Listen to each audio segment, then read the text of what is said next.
नमस्कार, PCM classes CG board में आपका स्वागत है। तो आज का हमारा जो टॉपिक है वो है आपका क्या, ठोसों के विद्युतीय गुण, इलेक्ट्रिकल प्रॉपर्टीज ऑफ सॉलिड। ठीक है, अभी तो मैंने सॉलिड के बारे में देखा। ठीक है, तो आज हम देखेंगे ठोसों के विद्युतीय गुण। विद्युतीय गुण का मतलब सीधा सा अर्थ है आपका कि ठोसों में यदि हम विद्युत प्रवाहित करते हैं तो उसमें क्या क्या प्रॉपर्टी होता है उसका, वो विद्युत धारा प्रवाह करेगा, नहीं करेगा, रोकेगा। मतलब यह है कि सीधा कि जब ठोसों पे हम क्या करते हैं, विद्युत धारा प्रवाहित करते हैं, तब उसमें क्या क्या परिवर्तन होता है, कैसा कैसा गुण वो दर्शाता है, वो सभी किसके अंतर्गत आ जाएगा, आपका ठोसों के विद्युतीय गुण। चलिए, तो सबसे पहले हम देखते हैं ठोसों के विद्युतीय गुण में पहला है आपका चालक। चालक जिसे बोलेंगे क्या, कंडक्टर। कंडक्टर बचपन से पढ़ते आ रहे हो। तो चालक क्या होता है, ऐसे ठोस जो अपने में से क्या होता है, विद्युत धारा प्रवाहित होने देते हैं, वे सभी क्या कहलाते हैं, चालक। कहीं कहीं पे इसे सुचालक ही बोलते हैं, कहीं कहीं पे इसे क्या बोलते हैं, सुचालक। सुचालक या चालक कहने का मतलब एक ही है। तो क्या बोलेंगे सीधा सा, जो अपने में से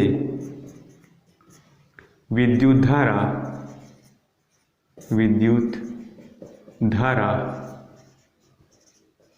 प्रवाहित होने देते हैं। क्लियर। जो अपने में से क्या करते हैं, विद्युत धारा प्रवाहित होने देते हैं, क्या कहलाते हैं आपके, कंडक्टर, या बोल सकते हैं चालक। एग्जाम्पल की यदि मैं बात करूं तो क्या बोल सकते हैं, चांदी हो गया, है ना, और आपका जो है एल्यूमिनियम हो गया, है ना, ये सब सोना हो गया, चांदी हो गया, ये सब क्या है आपका कंडक्टर है, चालक है। ये क्या करते हैं, विद्युत धारा में प्रवाहित होने देते हैं। सेकेंडरी यदि बात करूं तो बोल सकता हूं कुचालक। कुचालक या बोलेंगे इसको क्या, इंसुलेटर। इंसुलेटर ये क्या करते हैं, ये अपने में विद्युत धारा प्रवाहित होने नहीं देते।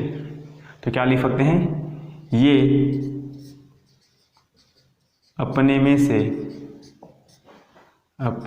से विद्युत धारा प्रवाहित होने नहीं देते। क्लियर है। एग्जाम्पल देखो तो क्या हो जाएगा आपका, तो प्लास्टिक हो गया, रबड़ हो गया, ग्लास हो गया, ये सभी क्या है आपका इंसुलेटर है। प्लास्टिक, ग्लास, एक्सेट्रा, ETC बहुत सारे हैं आपका। ठीक है, तो कुचालक क्या है आपका, ये अपने में विद्युत धारा प्रवाहित होने नहीं देते। थर्ड यदि बात करते हैं तो है क्या आपका अर्धचालक। अर्धचालक या क्या बोलेंगे, semi conductor. Semi conductor. Clear. तो सेमी कंडक्टर जो होता है, इनकी जो चालकता होती है चालक और कुचालक के मध्य होती है। ठीक है, तो क्या बोल सकते हैं, इनकी चालकता चालक व कुचालक के मध्य होती है। क्लियर है। इनकी चालकता क्या होती है, चालक और कुचालक के मध्य होती है। इनमें हम दो प्रकार के अर्धचालक पढ़ेंगे। बेसिकली जो अर्धचालक होता है वो टू टाइप्स होते हैं। एक होता है आपका इंट्रिंसिक, एक होता है आपका एक्सट्रिंसिक। ठीक है, मूलभूत अर्धचालक और बाह्य अर्धचालक। तो यहाँ तक नोट कीजिए, फिर आगे बढ़ते हैं।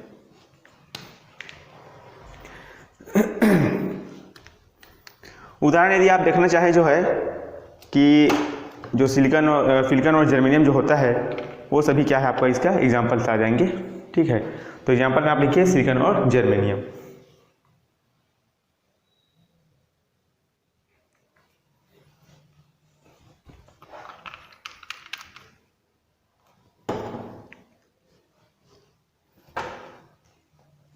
चलिए, हो गया नोट आपका।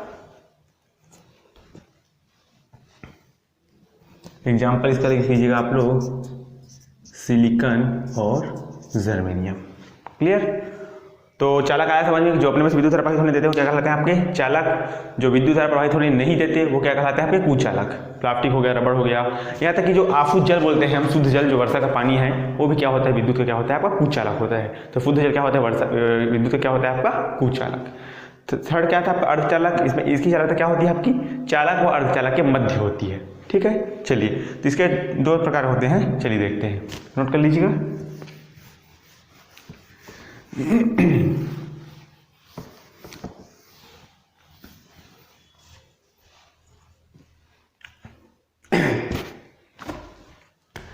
तो अर्धचालक में दो ठो है आपका, एक है आपका मूलभूत अर्धचालक, मूलभूत अर्धचालक, मूलभूत अर्धचालक, इसे बोलते हैं इंट्रिंसिक सेमीकंडक्टर, कंडक्टर। क्लियर है आपका।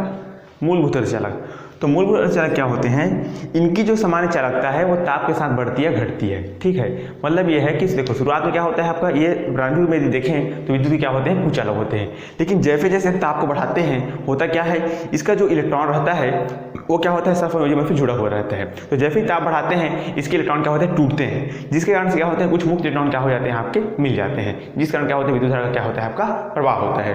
तो क्या बोल सकते हैं, ताप बढ़ने के साथ, ताप बढ़ने के साथ चालकता बढ़ती है। क्लियर है, ताप बढ़ने के साथ क्या होती है आपकी चालकता क्या होती है बढ़ती। कारण क्या है इसका आपका, कारण की मैं बात करता हूं तो मैं बोलूंगा क्या, सहसंयोजी बंध का टूटना, सहसंयोजी बंध का टूटना। क्लियर। सेकंड है इसमें आपका, यह हो गया मूलभूत अर्धचालक। एक होता है आपका बाह्य अर्धचालक, बाह्य अर्धचालक या बोलेंगे एक्सट्रिंसिक सेमीकंडक्टर। क्लियर। तो ये था क्या मूलभूत अर्धचालक, या बोल सकते हैं शुद्ध रूप से।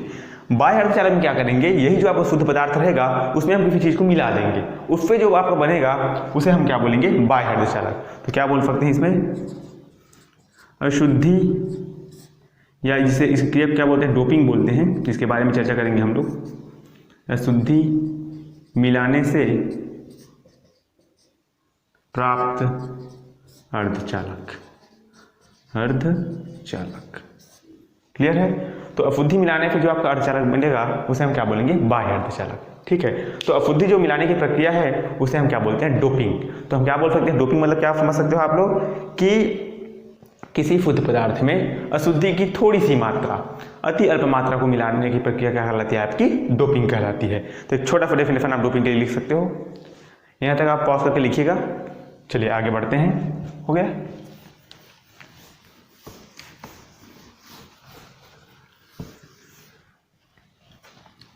डोपिंग, चलिए डोपिंग को समझते हैं। तो क्या बोलेंगे, किसी शुद्ध पदार्थ में, किसी शुद्ध पदार्थ में अशुद्धि की अति अल्प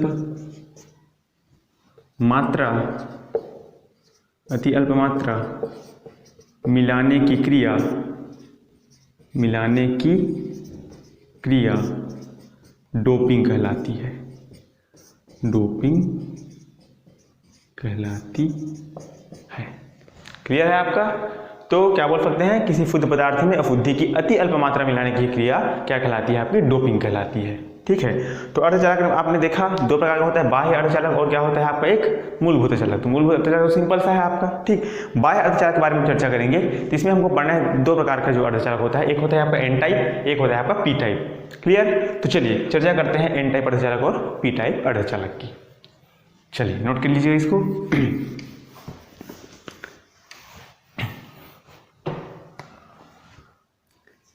एन टाइप अर्धचालक, अर्धचालक ये ठीक है। तो जब हम क्या करते हैं, जब सिलिकॉन या जर्मेनियम क्या है आपका मूलभूत अर्धचालक है, उसी में हम अशुद्धि मिलाएंगे, ठीक है। तो जब सिलिकॉन और जर्मेनियम में हम लोग पंचसंयोजी तत्व जानते हो आप लोग। संयोजी तत्व मतलब कहने का मतलब ये है, जैसे कि मैं बात करता हूँ, जैसे कार्बन को ले लेता हूँ, है ना। तो कार्बन का कितना हो जाता है इलेक्ट्रॉनिक विन्यास, कार्बन परमाणु कितना होता है आपका 6, इलेक्ट्रॉनिक विन्यास क्या होता है 2 और 4। तो अंतिम कोश में कितने इलेक्ट्रॉन है आपका 4, मतलब अंतिम कोश में कितने इलेक्ट्रॉन रहेगा आपका 4 इलेक्ट्रॉन। यही जो अंतिम कोश में इलेक्ट्रॉन है उसे ही हम क्या बोलते हैं संयोजी इलेक्ट्रॉन। आया बात समझ में, इसे क्या बोलते हैं संयोजी इलेक्ट्रॉन। सेम इसी तरह क्या होता है एन टाइप अर्धचालक में क्या करते हैं, मूलभूत जो अर्धचालक है अर्थात सिलिकॉन और जर्मेनियम, उसमें ऐसे तत्वों को मिलाते हैं जो कैसा हो पंचसंयोजी हो, मतलब उसके अंतिम कोश में कितने इलेक्ट्रॉन रहेगा आपको 5 इलेक्ट्रॉन। यदि ऐसी अशुद्धि को हम मिलाते हैं किसमें सिलिकॉन या जर्मेनियम में, तब जो अर्धचालक बनता है उसे हम क्या बोलेंगे एन टाइप अर्धचालक। है बात समझ में, मैं लिखा भी देता हूं आप लोग को।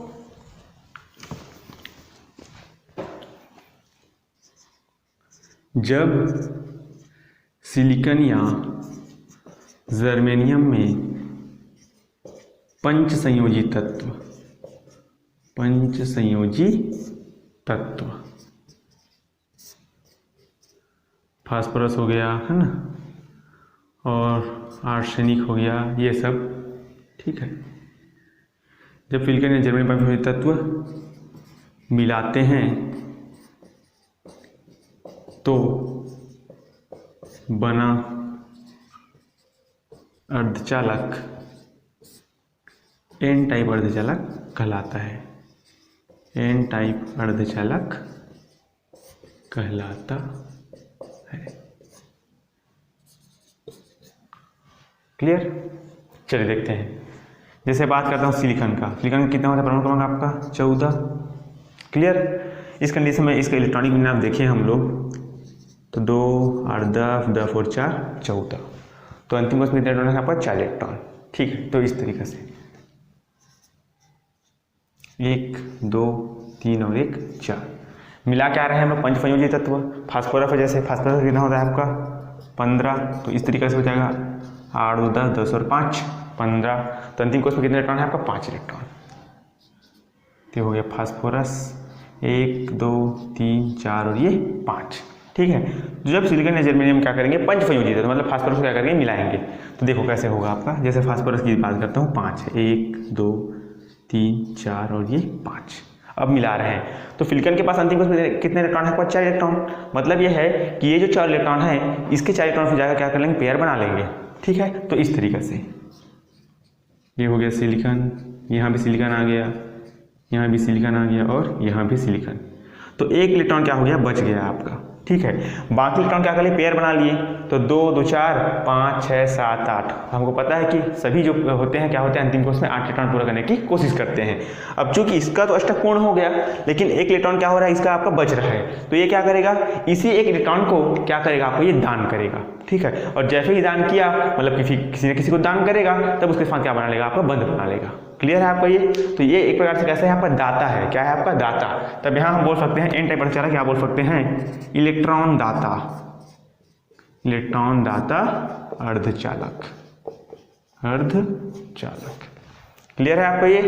तो जब सिलिकॉन या जर्मेनियम में पंचसंयोजी तत्व जैसे फास्फोरस हो गया, आर्सेनिक हो गया, बिस्मथ हो गया, एंटीमनी हो गया, ये सब जब मिलाते हैं तब जो बनता है उसे क्या बोलते हैं हम लोग एन टाइप अर्धचालक। क्लियर है आपको ये, नोट कीजिए।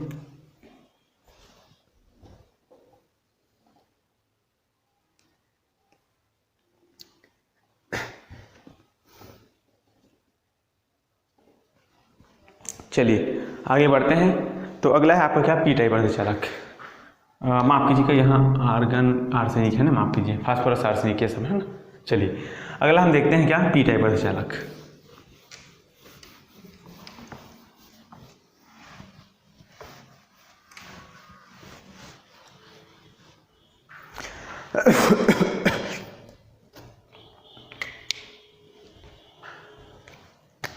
पी टाइप अर्धचालक, पी टाइप अर्धचालक। क्लियर है। तो पी टाइप अर्धचालक में क्या करेंगे, उसमें क्या था आपका पंचसंयोजी था, इसमें क्या करेंगे त्रिसंयोजी जो इलेक्ट्रॉन है उसे हम करेंगे, ठीक है। तो क्या बोल सकते हैं जब सिलिकॉन या जर्मेनियम में त्रिसंयोजी तत्व मिलाते हैं, त्रिसंयोजी तत्व मिलाते हैं तब पी टाइप अर्धचालक बनता है। पी टाइप त्रिसंयोजी तत्व में आप देखना चाहो क्या हो सकता है आपका, बोरान हो गया, एल्यूमिनियम हो गया, ये सब क्या है आपका त्रिसंयोजी है। जिसके अंतिम कोष में 3 इलेक्ट्रॉन है उसे क्या बोलेंगे हम लोग, त्रिसंयोजी। ठीक, तब पी टाइप अर्धचालक बनता है। क्लियर है? चलिए देखते हैं। जैसे एल्यूमिनियम क्या हो गया, एल्यूमिनियम कितना होता है, परमाणु क्रमांक आपका 13, इलेक्ट्रॉनिक में देखें क्या हो जाएगा, 8 2 10 और 3 13, मतलब अंतिम कोष में कितने इलेक्ट्रॉन है आपका, 3 इलेक्ट्रॉन, 1 2 और ये 3।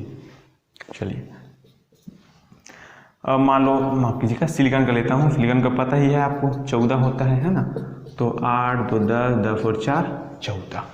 क्लियर? तो चलिए देखो कैसे होगा, मतलब कि इस तरीके से 1 2 3 और ये 4। क्लियर? चलिए ये हो गया आपका सिलिकॉन, या बोल सकते हैं इस तरीके से एल्यूमिनियम 1 2 3। अब देखो फास्फोरस के सिलिकॉन के पास कितने इलेक्ट्रॉन है आपका, 4 इलेक्ट्रॉन, मतलब 4 इलेक्ट्रॉन जाके ऐड होगा। ठीक है, तो देखो कैसे हो जाएगा, ये हो गया सिलिकॉन 1, ये हो गया सिलिकॉन 2, ये हो गया सिलिकॉन 3। लेकिन सिलिकॉन का जो एक परमाणु है वो क्या होता है आपका बच गया है, तो उसके लिए क्या हो जाएगा यहाँ पर आपका एक होल बन जाएगा। ठीक है, इस तरीके से, इस तरीके से। ठीक है, कहने का मतलब ये है इसका अष्टक पूर्ण करने के लिए एक स्थान क्या है, खाली, मतलब इसको एक इलेक्ट्रॉन क्या चाहिए, तब हम इसे क्या बोलेंगे, ग्रहण करेगा ये आपके, क्योंकि खाली क्या करेगा आपको, ये ग्रहण करेगा, तब ये किस प्रकार का अर्धचालक है आपका, इलेक्ट्रॉन ग्राही। ठीक, तब इसे हम बोल सकते हैं इलेक्ट्रॉन ग्राही अर्धचालक, इलेक्ट्रॉन ग्राही अर्धचालक। क्लियर है?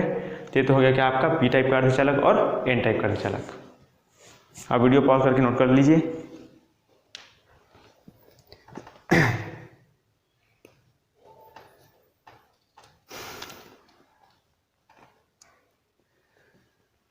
चलिए यहाँ तक हो गया आपका।